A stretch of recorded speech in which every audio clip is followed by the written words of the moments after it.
Good afternoon. Good afternoon. Welcome to the National Press Club. My name is Alan Adams. I'm chairman of the Board of Governors of the National Press Club and an editor with the business newsletter Research Recommendations. I'd like to welcome club members and their guests in the audience today, as well as those of you watching on C-SPAN or listening to this program on National Public Radio or the Global Internet Computer Network. Before introducing our head table, I would like to remind our members of upcoming speakers. On Friday, October 6th, paleoanthropologist Dr. Richard Leakey will talk about origins, politics, and the need for change. On Wednesday, October 11th, rescheduled from yesterday, is former Secretary of State James A. Baker III. And on Tuesday, October 17, Don Hewitt, executive producer of 60 Minutes, will address a press club audience. Transcripts and audio and video tapes of press club luncheons are available by calling 1-800-NPC-2334. The National Press Club is also pleased to announce the publication of a new book, the National Press Club's Best Contemporary Speakers, a book containing 13 of the best speeches made during 1994. To order a copy, call 1-800-NPC-2334. If you have any questions for our speaker, please write them on the cards provided at your table and pass them up to me. I will ask as many as time permits. I'd now like to introduce our head table guests and ask them to stand briefly when their names are called. From your right, Carol Giacomo, Reuters News Service. Carl Lubsdorff, Washington Bureau Chief, Dallas Morning News. Robert Mary, Executive Editor, Congressional Quarterly. John Simpson, Managing Editor, USA Today International Edition. Jan Lodel, Principal Deputy Undersecretary of Defense for Policy. Passing beyond our speaker, Todd Blecker, Bloomberg News Service and member of the National Press Club Speakers Committee, who arranged today's luncheon. General Andrew Goodpaster, U.S. Army retired and co-chairman of the Atlantic Council. Charles Lewis, Washington Bureau Chief, Hearst Newspapers. Gary Blonston, News Editor, Knight Ridder Newspapers. Herbert Winkler, Deutsche Presse Agentur. Tony Capaccio, Editor, Defense Week. I'd also like to thank staff members Melissa Bender, Pat Nelson, Melanie Abnow-Dermott, and Howard Rothman for organizing today's luncheon. Today we welcome Willy Claes, the Secretary General of the North Atlantic Treaty Organization. Mr. Claes heads an organization with an impressive past and potentially more impressive future.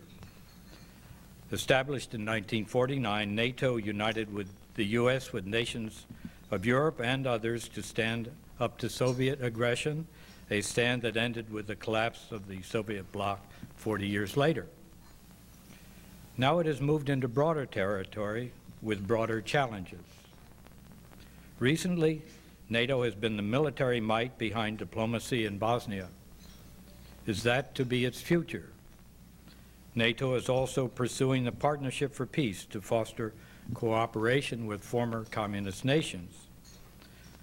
This will almost certainly lead to an expansion of NATO to include the likes of Poland or the Czech Republic. Should that happen, the U.S. and other NATO members will be obliged to defend those countries if they are attacked. How well that will play in America has yet to be seen. And Mr. Claes will have to deal with the concerns of Russia, so vehemently opposed to NATO expansion. But with all the problems ahead, Mr. Claes can take comfort in recent successes, such as Sarajevo's tenuous steps towards peace following NATO's military action against the Serbs. One such success, recounted in the New York Times, tells about children running through the Bosnian capital to reopen schools. One youngster offered this NATO testament. NATO, said Amel Efendik, aged 15, has improved my love life tremendously. He explained he had spotted the girl of his dreams, 14-year-old Amela, on the first day of class. What's next for NATO? Before Mr. Claes gives us his thoughts, a few words on his background. Born in Belgium some 57 years ago, Mr. Claes has had a distinguished career in Belgian politics. As Prime Minister of Economic Affairs several times and Deputy Prime Minister 5 times. He has been Belgium's Minister of State, Minister of Foreign Affairs, and in a broader context, Chairman of the Party of European Socialists. He became NATO's Secretary General a year ago. Ladies and gentlemen, please join me in welcoming Willy Claes, Secretary General of the North Atlantic Treaty Organization.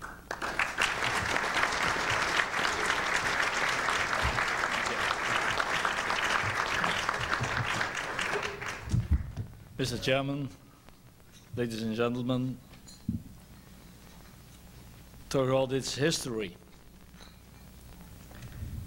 NATO has often been deemed to be in crisis, and even sometimes, to quote Mark Twain, reported prematurely to be dead or dying. This ought not be surprising. An alliance of 16 sovereign and independent nations, each free to pursue its own and sometimes selfish interests, is going to find it constantly challenging to agree on difficult issues and maintain a sense of common purpose. What is surprising, and indeed without parallel in history, is that NATO member nations have always pulled together and reached agreement on the tough decisions, including during the worst days of the Cold War, when fear of a formidable adversary sometimes threatened to drive us apart as often as it brought us together. Ironically, the end of the Cold War led some critics to question whether NATO still had a future. Some claimed that we were searching artificially for new missions, such as peacekeeping and partnership with the countries of NATO's east. Others complained that we were not performing these new missions well. Hence the slogans directed at NATO, such as out of area or out of business, and Bosnia alive or NATO dead. Well, I'm here today to tell you that NATO is very much in business in ways that would have been unthinkable even just 2 years ago. For the first time in our involvement in former Yugoslavia, we have finally had the opportunity to show that NATO could make a difference. And now Sarajevo is free from shelling, and Bosnia, we hope, may be on the road of a peace settlement which NATO may be asked to help implement. At the same time, we are moving forward to extend the blessings of peace and stability which NATO members have enjoyed for the past half-century to the eastern part of Europe, both through the Partnership for Peace and through the eventual enlargement of the alliance to new members. But I am also here today to tell you that the next steps we will soon be taking on Bosnia, as well as the next steps we will be facing in the enlargement process, will not be easy. They will force us to move beyond the slogans and, as the American expression goes, to put our money where our mouth is. And that is because you can never buy peace and security on the cheap. The question, as ever, is whether we are willing to make the necessary investments in peace now, which can save us from having to make far more difficult choices and sacrifices down the road. In Bosnia, there is at last a glimmer of hope that this conflict, which we have been able to contain for 4 years, can now be brought to an end. Of course, it has not been easy to arrive at this point.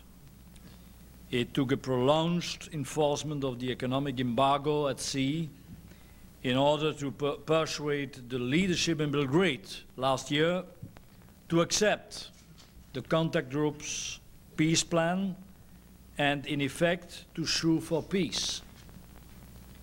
And it took even longer to persuade the intransigent Serbs of Bosnia, who plainly believed that the international community lacked the unity and will to use force decisively. And there was surely some reason for the attitude, given that United Nations forces in Bosnia were deployed strictly for humanitarian and peacekeeping purposes and were vulnerable to hostage-taking and retaliation in the event of NATO action from the air.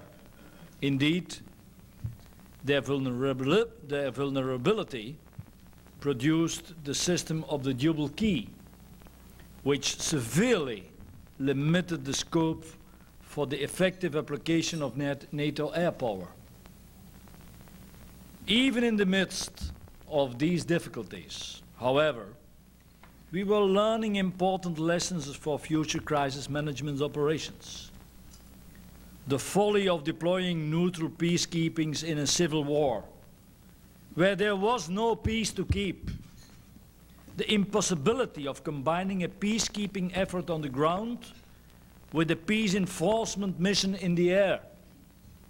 The need for a clear and attainable mandate for the UN, as well as a sounder relationship between our two organizations, and the need for unity of command. Last month's operation, Deliberate Force, demonstrated that we had indeed learned these lessons well. It was preceded by redeployments of UN forces to more secure positions and the introduction for the first time in the conflict of combat-equipped and trained troops on the ground in the framework of the French, British, Dutch Rapid Reaction Force. And it was planned by UN and NATO military commanders working together, not so much with a dual key as with a single purpose. The result was a textbook demonstration of the use of limited force in the service of diplomacy. Clausewitz would have been pleased. And the first significant and sustained military operation in the history of the Northern Alliance. I would argue that no other organization in the world could have used force so effectively and discriminately.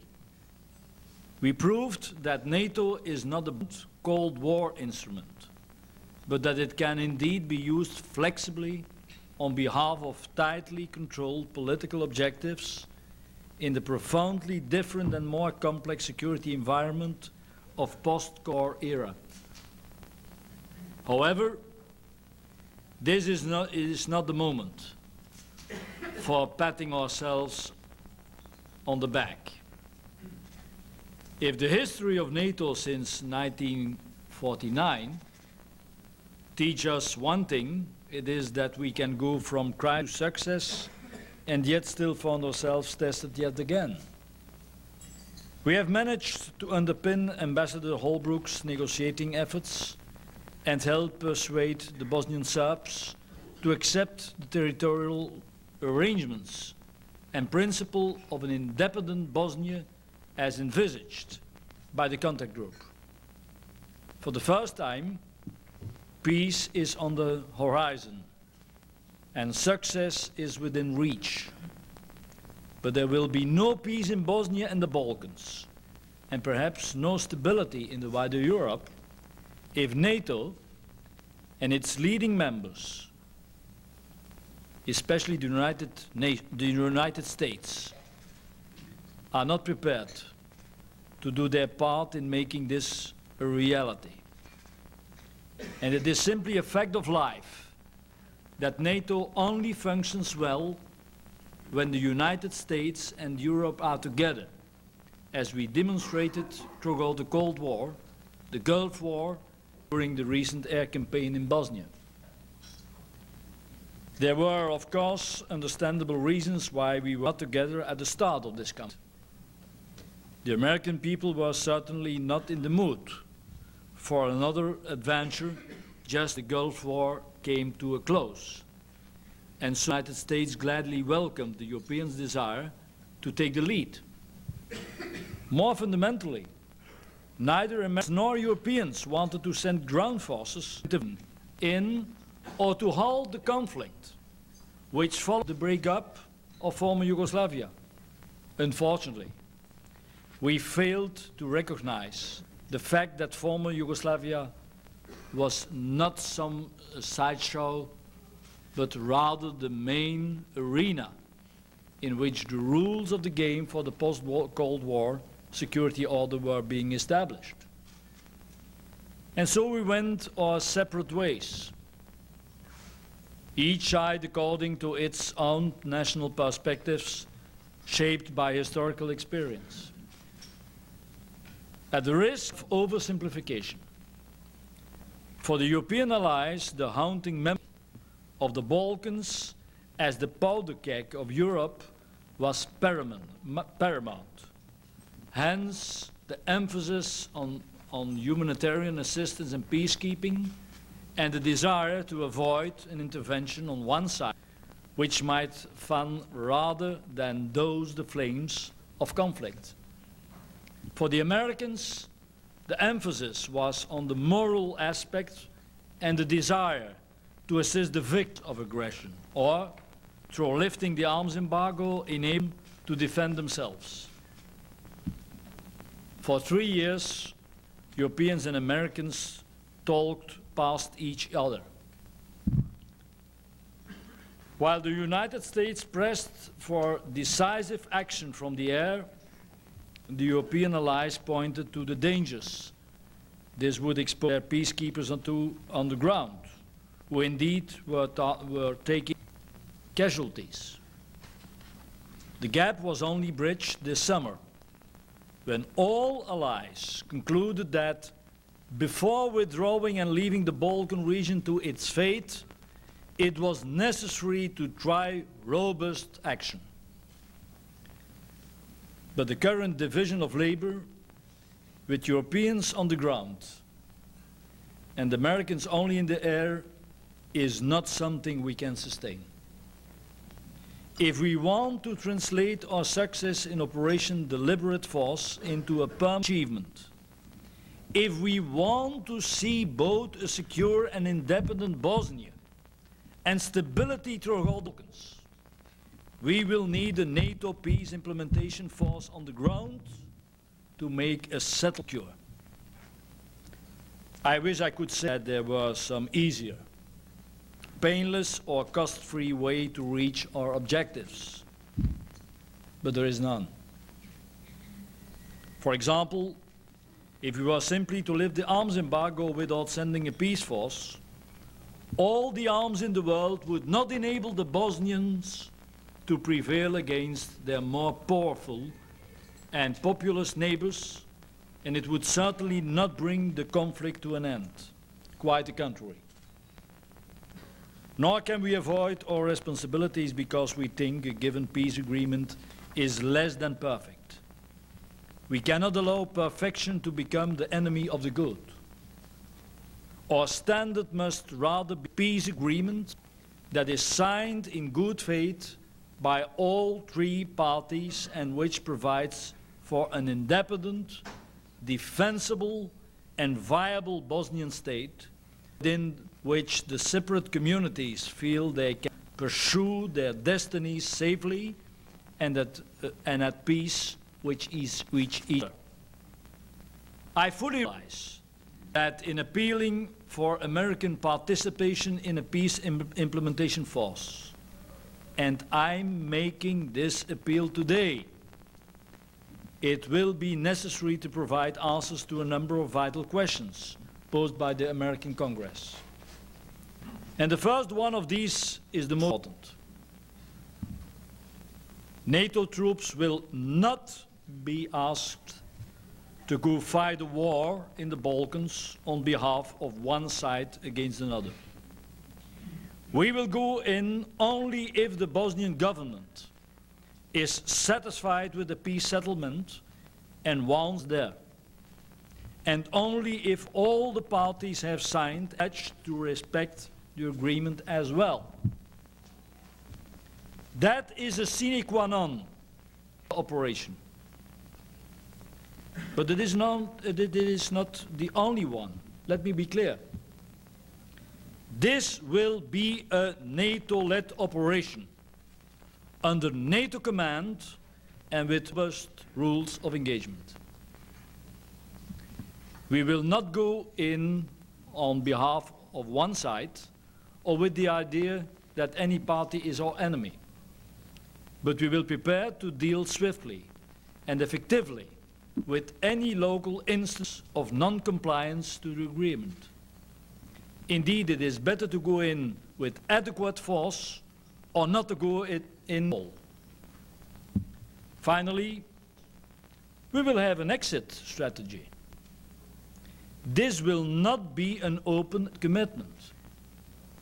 This will not be intervention in a civil war, as in Vietnam. It will not be an exercise in nation building, as in Somalia. Our mission will be limited in scope and duration. Essentially, we will oversee the pullback of forces to agreed demarcation lines and monitor the resulting zones of operation. We will give confidence and security to all the parties as they implement their new constitutional relationships and restore their economic ties to each other, and as international reconstruction efforts begin to go forward. And we will leave. Again, I do not say that there will not be risks or costs to this operation, or that success is guaranteed. Indeed, I know that many Americans are asking why it is necessary for the United States to participate on the ground in such an operation. The answer, first of all, is that there will not be an independent Bosnia unless NATO does the job of securing the peace. In Bosnia may spread and confront us with greater dangers if we do not bring it to an end now. Second, the European allies do not have the resources, capabilities and manpower to do the job alone. But neither will the US be asked to go it alone. The allies will do their share on the ground and in the air, as they have been doing for over 3 years now. And third, the United States cannot fail to participate in such an operation without doing real damage to NATO and to America's position in Europe.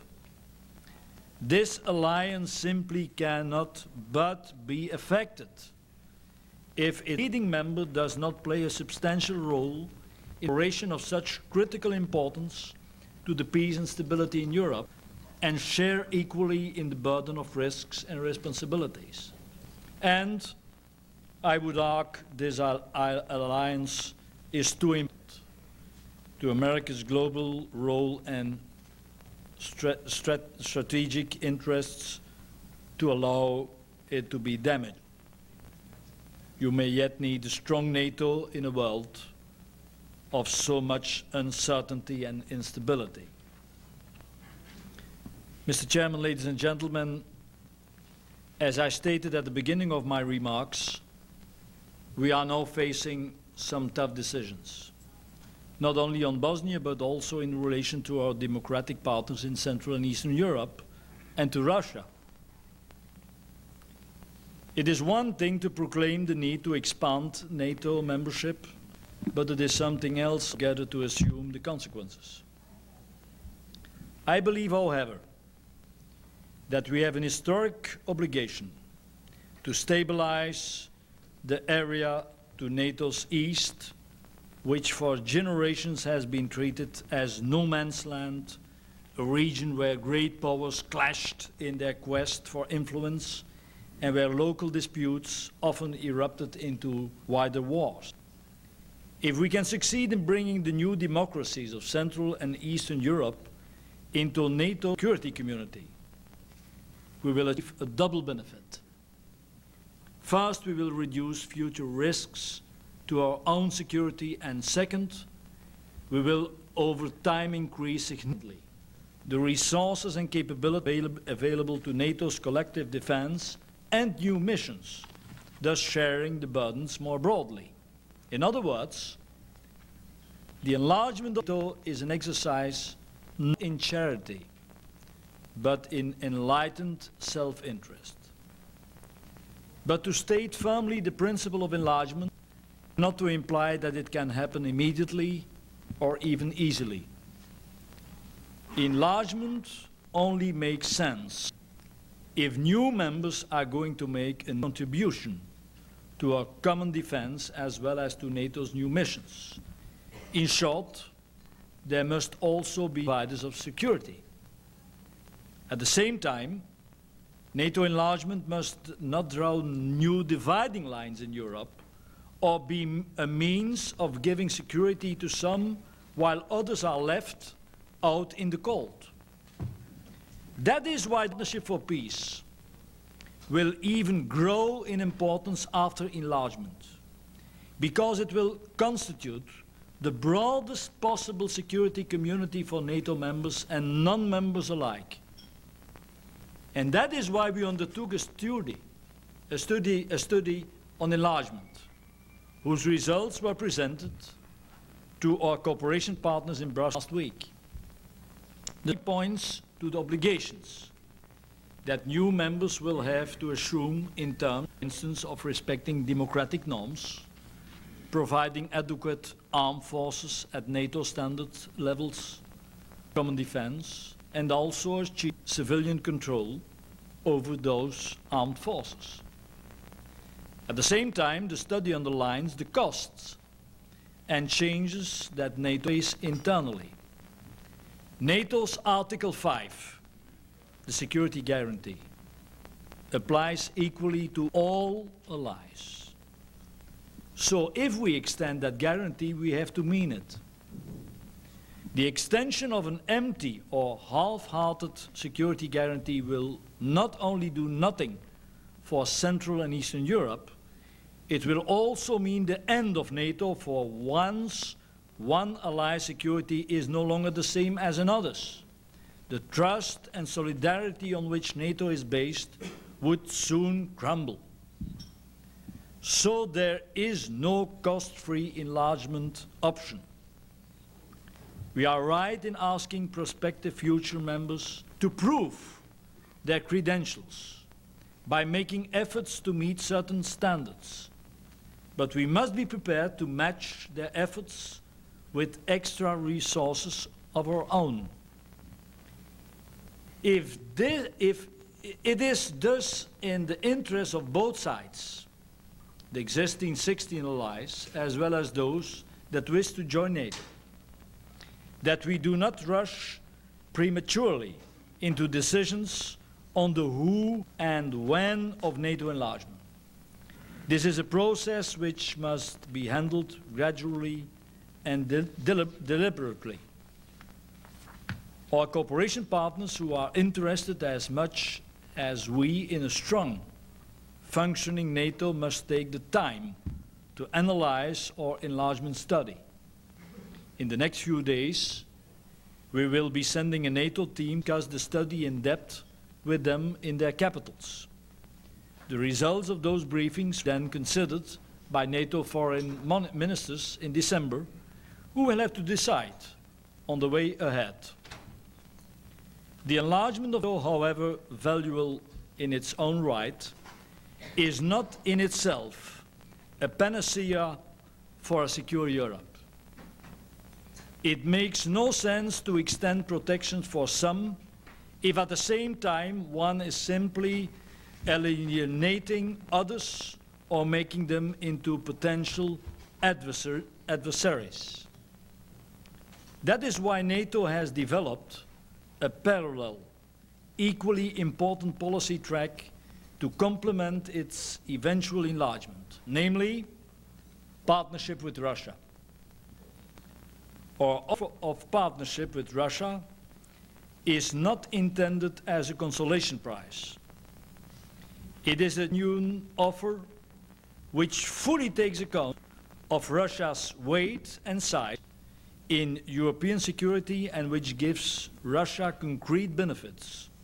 The benefits of a unique special relation with NATO for information exchange, consultations, and concrete cooperation with us. I recognize that the political climate for the positive development of NATO-Russia relations has not been good in recent weeks. Nonetheless, I truly believe that Russia has nothing to gain from isolating itself. Neither has it anything to fear from NATO enlargement, which is not directed against Russia. Indeed, a stable democratic Central and Eastern Europe, whose defense and security policies are not nationally oriented, but rather firmly anchored in NATO's multinational integrated structures, is the best environment for Russia's own political and market economic reforms to succeed. And so I hope that as our cooperation with Russia begins to develop, this great nation will overcome its somewhat irrational suspicions of the alliance and understand better the true and profound nature of NATO's transformation over the 6 years. Certainly in treating Russia like a genuine partner and consulting openly and frequently with her, NATO will do all it can to accelerate this evolution. But the price of a close NATO-Russia relationship cannot be a Russian veto or droit de regard over internal decision-making. Achieving both NATO's evolutionary enlargement and the strong NATO-Russia relationship simultaneously will not be easy. But there is no alternative to this track policy, and the price is great indeed. A European security order built not on a fragile balance of power, but on democratic values and a durable cooperation. We have a unique opportunity to begin building this security order now. It cannot be built without NATO. And that means it cannot be built without the active participation of the United States. After all, NATO is the embodiment of Americans' commitment to preserving the peace, to preventing a recurrence of the horrible world wars which blighted the first half of this century. And I might add, NATO is essential to the security of the United States, since it provides you with loyal and capable allies willing to share in the burdens of international peace, as well as the infrastructure for military operations in Europe and beyond, including the Middle East. So therefore, let us start now in Bosnia by bringing this conflict to an end. Let us do so with American and European allies standing shoulder to shoulder, as we have done all throughout the second half of this century. And let us do so with the help of our Central and East European partners, who want to contribute to a peace operation and demonstrate their commitment to our security community, and with the cooperation of Russia, so that we can show that it is indeed possible for NATO and Russia to develop an equal partnership in the service of peace in Europe. Ladies and gentlemen, all of this can be done, provided that we have the wisdom and the will to face the tough decisions as we have done so often in NATO's history. And I'm confident that we will,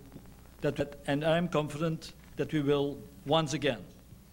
Thank you very much for your attention.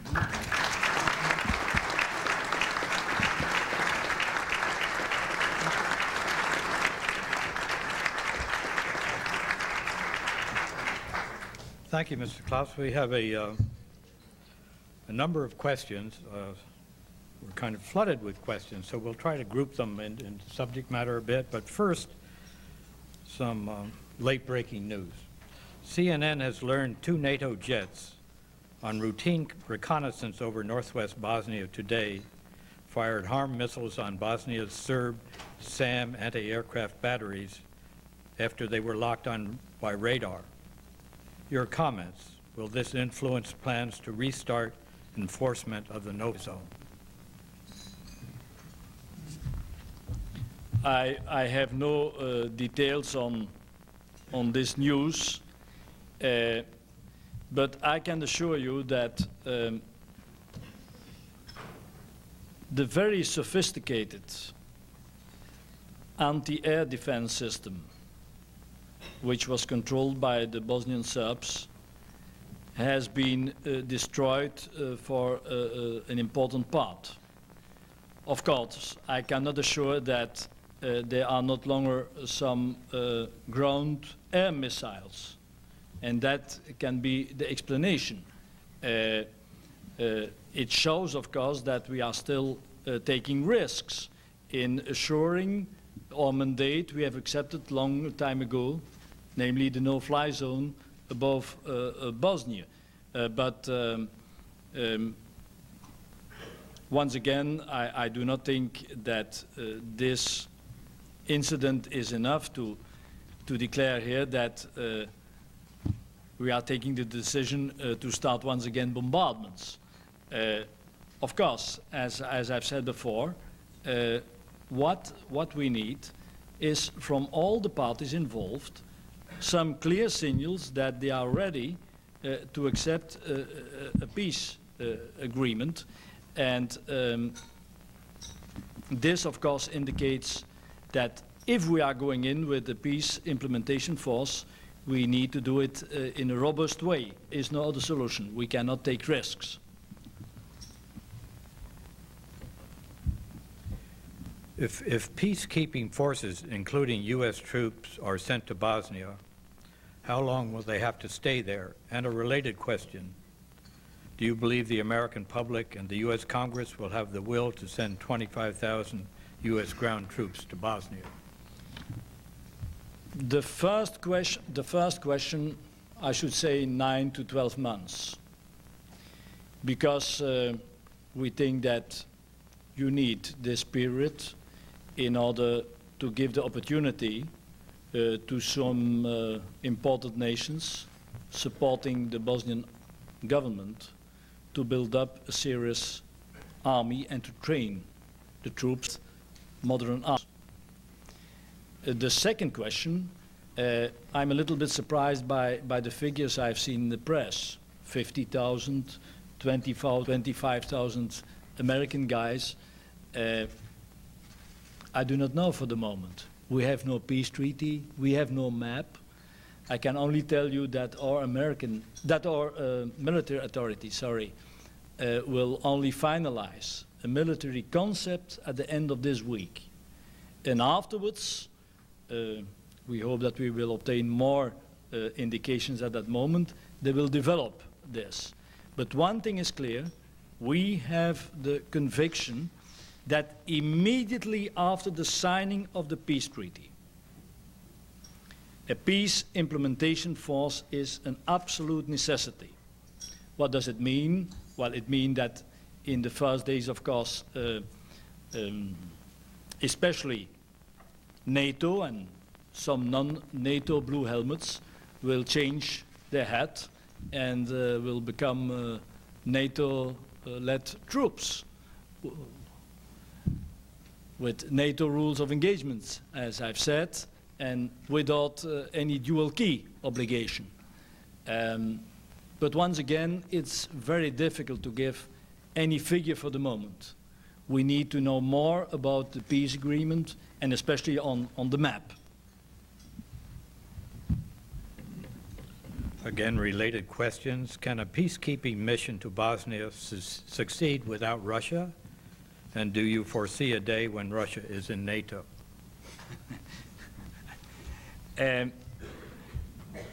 Frankly speaking, we believe that Russia has an important role to play in the peace process, as Russia is one of the permanent members of the Security Council and a member of the contact group. And we think that it's up to Russia to play a role in the implementation of this peace agreement. We know that probably the Russians will not be ready to put their troops under NATO command.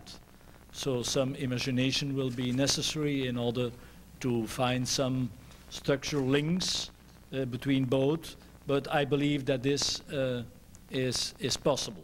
Now, on the second question, as I've told you during my statement, we have never, and I have no secrets, we have never discussed, not in an informal, not in a formal way, the question who and when.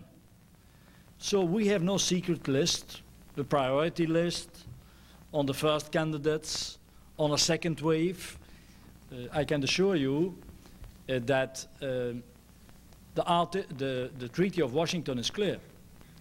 Article 10 indicates clearly that it's up to the NATO Council, taking a decision as always at unanimity, to invite a nation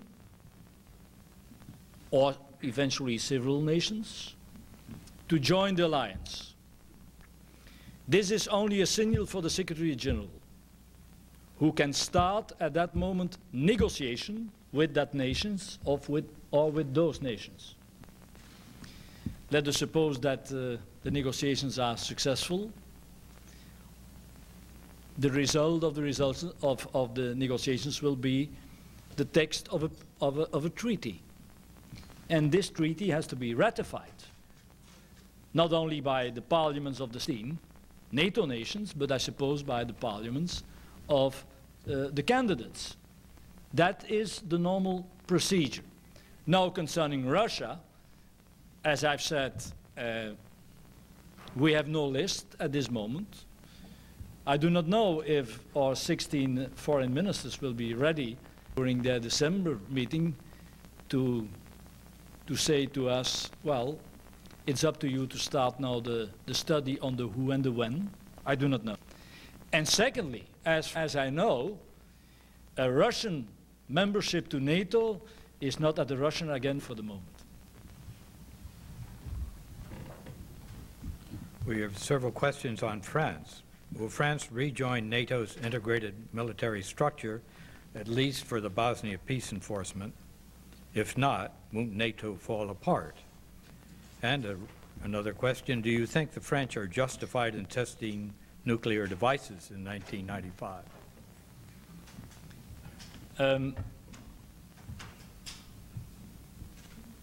One thing is clear, and it was a decision taken by NATO Council at 16 with France. France accepted a NATO-led operation. So France accepted for the peace implementation force the leadership of our military authorities. There is no doubt. Is this a structural signal? I do not know. I have not had the opportunity to meet President Chirac, and so I do not know what his opinion is about the future relations between France and NATO. But I can tell you that especially on the non-Article 5 operations, crisis management, peacekeeping, France is taking all its responsibilities. I'm glad to tell you this. Now, on the nuclear tests, as you know, France does not belong to the integrated military structure. NATO, France does do not participate to the meetings of the defense ministers when we are discussing in the special nuclear group our problems. It's not up to France to give any explanation in NATO on its nuclear activities for the moment.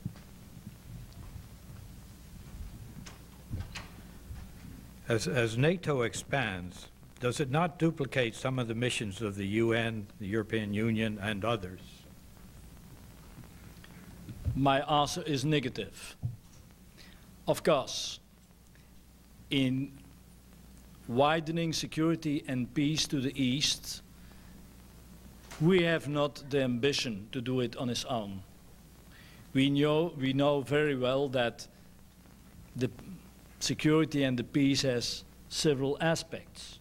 There is not only the military aspect, there is the political, the economic aspect, and so we think that the European Union has an important role to play, as the OSCE can play a more important role as today. So we are trying, of course, to coordinate our efforts. And of course, we will avoid a duplication of efforts. Of course, at certain moments, our partners are asking us for some assistance. For example, in the scientific and the environmental sector. A lot of partners, I can assure you, are facing very serious challenges concerning nuclear safety after the Russian troops left. And we are trying to help them.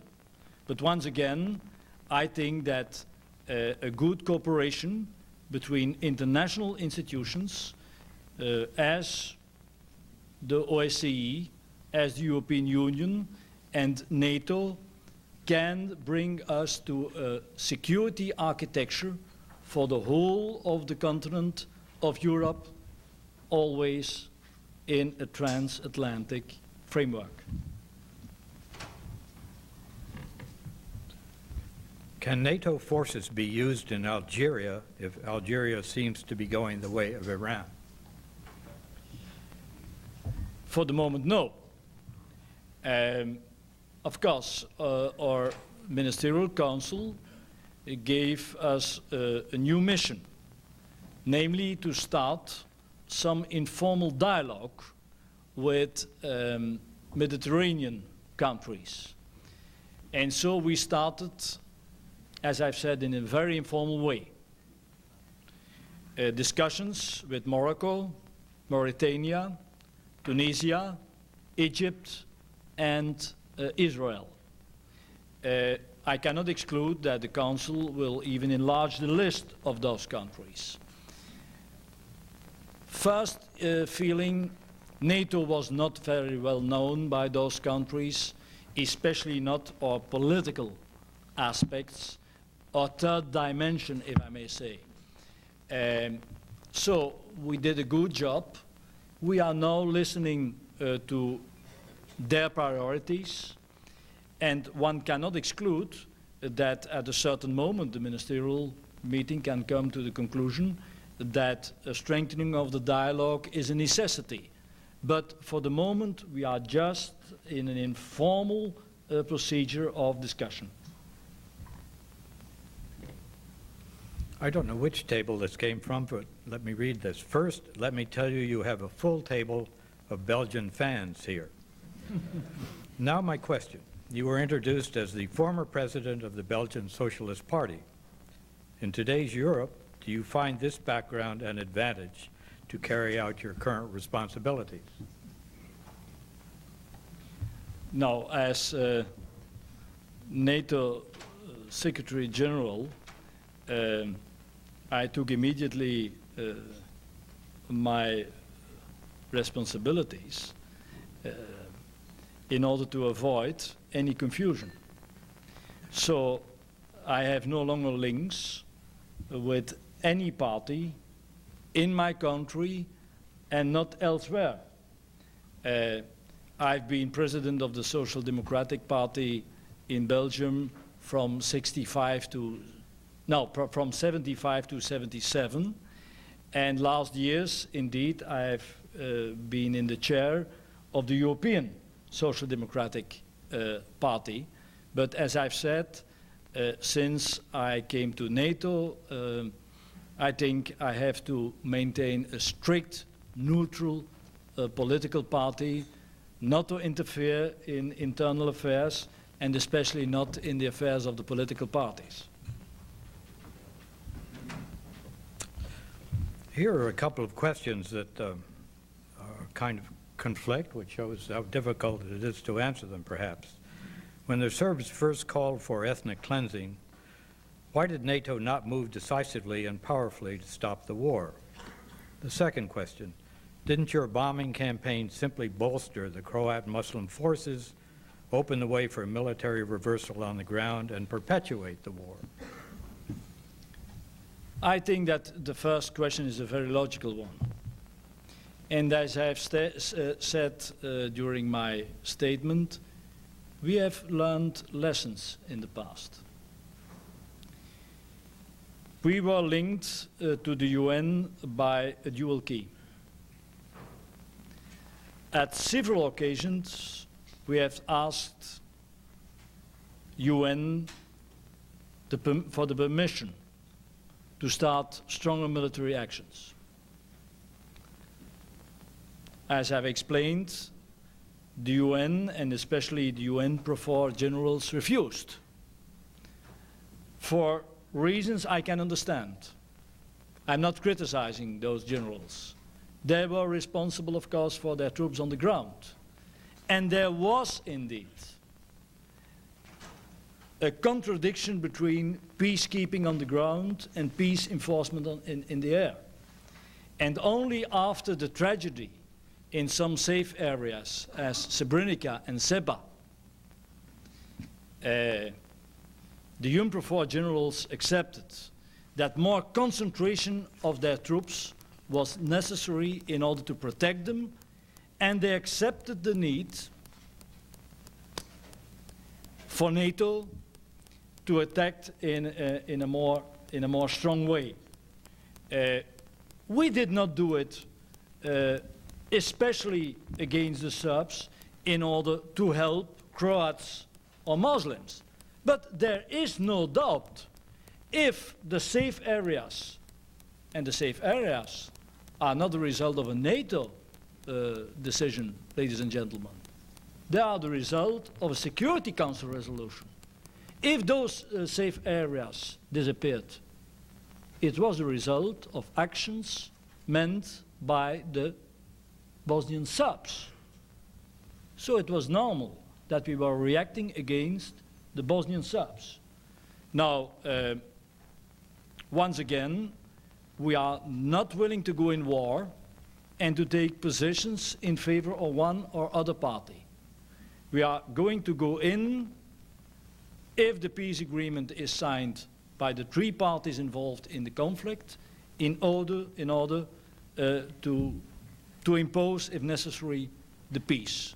That's what we are willing to do, but I can assure you our last military activities, which were very successful, were based on a Security Council resolution, the 836, which was decided especially by the 5 permanent members. So even by Russia. Let this be clear. We have time for one more question, but first I would like to present you with our club cup for your morning coffee. Thank you.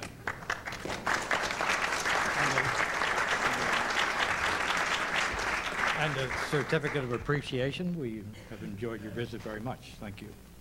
And one final question. You say Russia has nothing to fear from enlargement. You also say the eastern region has been a no man's land, subject to struggles for influence expansion through history. Aren't those two statements contradictory? No, they are not. I do not believe that we can assure security and peace as long there is a gray zone in Central Europe. That's one. Secondly, finally those states became democratic. They can now implement all the rules of OSCE. And one of the fundamental rules of the OSCE is that in order to secure the future of a nation, the nation can choose freely his coalitions. So a lot of nations in Central and Eastern Europe are asking us for full membership. This is very democratic. Now, if I may add, I've said it during my statement, we are feeling a little bit unhappy because we are still presented as being the enemy as it was during the Cold War. We are acting just as the IMF, as the US, as the European Union, as the OECD, as other international organizations and nations, as Germany, trying to help those who are willing to consolidate the process of democratization and economic reforms in Russia. No less, no more. Now, of course, I can understand that some time is needed to convince as well the political as the military class as public opinion. But let me say this frankly. The more Russian personalities are making strong speeches against expansion, the more Central European countries are knocking at NATO door in order to accelerate the process of expansion. So I think that some positions taken by Russian authorities and speeches made are very counterproductive. And once again, let me say it very clearly, we have not at all any aggressive intention towards Russia. Russia is an important country in Europe. We need Russia in order to build up this security architecture. And we are ready to help them in develop their democracy and to reach better results in their economic reforms, together with other international institutions and with all the allies. So that's the reason why we are trying to convince all those having responsibilities in Russia that we have no secret aggressive intentions. If I may give you just one example. During the month of September, we have had 3 official meetings with Russia, the so-called 16+1, the Council plus Russia. The first one in order to explain why we were acting in Bosnia and how we were doing. The second one in order to explain what proposals we were making in favor of Russia having some difficulties in the implementation of the so-called CFE treaty, the Conventional Disarmament Treaty, which is discussed in Vienna, where Russia is facing, if I understand it well, difficulties as well at the southern as at the northern flank. We made proposals in order to show our willingness to cooperate. And finally, as I've told you, we have made last week official on official way proposals in order to start the so-called agreement on broad and enhanced dialogue, foreseeing as well mutual information as political consultation, as even cooperation, especially in the field of security. So we are doing our utmost in order to prove by acts that we are willing to cooperate with Russia. And that's the reason why I'm still be optimistic. I think that finally we will make it together, and that Russia will be a member of the big European family, opting for security and peace.